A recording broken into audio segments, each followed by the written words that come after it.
There's something about turning 40 that no one really prepares us for. And it's not just about approaching another birthday, it's a complete shift. Our priorities have changed, friendships have evolved, and the way you see yourself and your future is completely different. Some things do get clearer, but others get more complicated. Overall, one thing is for sure, turning 40 is not what we thought it would be when we were younger.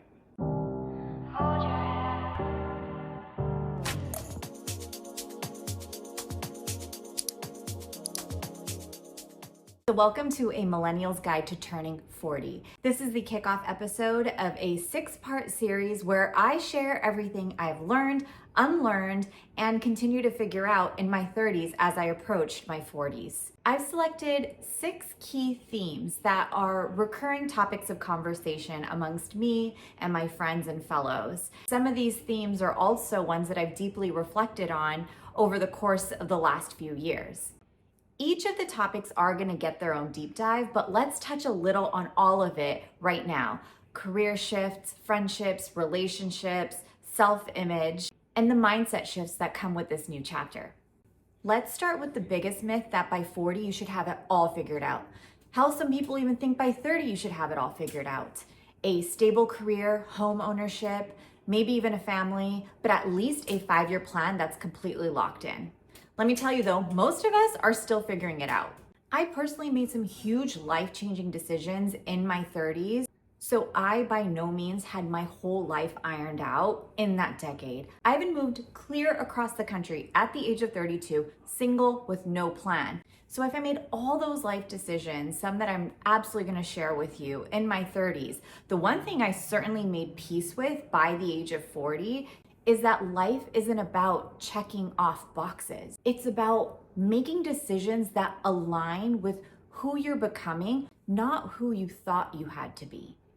So the first episode of this 6-part series is all about breaking out of those societal and cultural expectations and pressure that we put on ourselves. Because if you are still figuring things out, you're not behind and you're not alone. If you told me when I was 25 years old that I was not going to get married until 37, I would have completely freaked out. But now there is nothing that I would change. I met my husband at almost 34 years old, and we still didn't get married until 4 years later, which in my culture is considered late. The biggest lesson, besides being patient and not giving up, is that the right relationship happens when it's supposed to, not when others or society has told us it needs to. And more importantly, you have to build a life that you love before you can even expect anyone to step in and add to it. So the focus needs to be on life as a whole, not just on getting married for the sake of getting married. We're going to go deeper into dating, relationships, and marriage in the second episode of this series.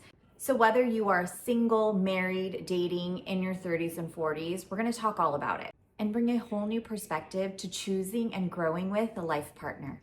Friendships in your 30s and 40s are a whole new game too. Your circle gets smaller, but the relationships do get deeper, and that's a good thing. In our 20s, friendship is oftentimes about proximity. Who do you go out with? Who are in your classes in university? Who do you work with? But by our 30s, we do start growing apart from a lot of those friends, and not out of conflict or out of drama, but simply because life happens. And by 40, we realize that the relationships that grew and evolved with us are the ones that are worth keeping. So in one of our future episodes in this series, we're going to talk about friendships and the evolution of them. I'll talk about how to nurture your friendships in your 30s and 40s, how to make new friendships, because yes, that is possible too, and how to let go of those friendships that no longer fit. One of the biggest life changes that I made in my 30s is that I completely shifted my career, which a lot of people would consider not just a risk, but something that they didn't realize was a potential for them to do too. At 37, I made that pivot and it was life-changing. One of the best decisions that I made for my overall happiness. And the truth is, we're never too old to switch things up.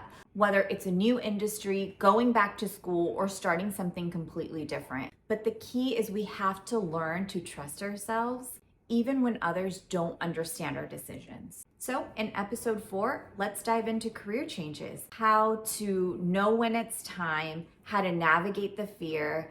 I'm gonna share practical steps that I took that maybe you can also apply if you're considering changing careers, and really believing in this idea that it's never too late to make a life change like that.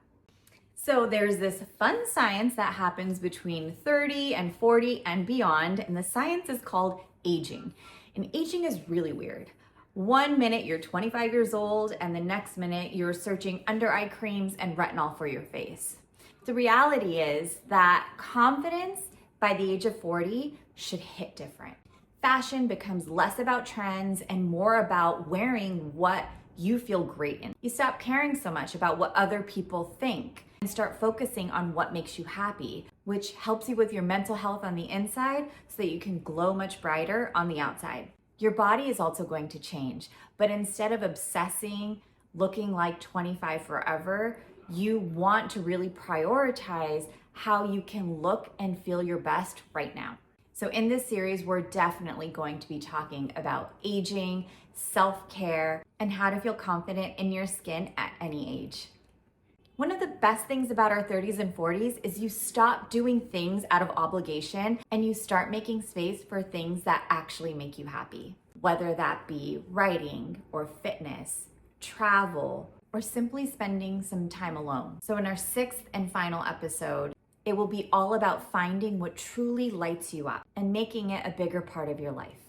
So that's the overview, everything we're gonna dive deeper into in A Millennial's Guide to Turning 40. If any of these topics resonated with you, make sure you subscribe because we're just getting started and you don't want to miss it. And I wanna hear from you. What have been the biggest shifts in your life as you're approaching 30s or you're in your 30s and 40s? Drop it in the comments and let's talk about it.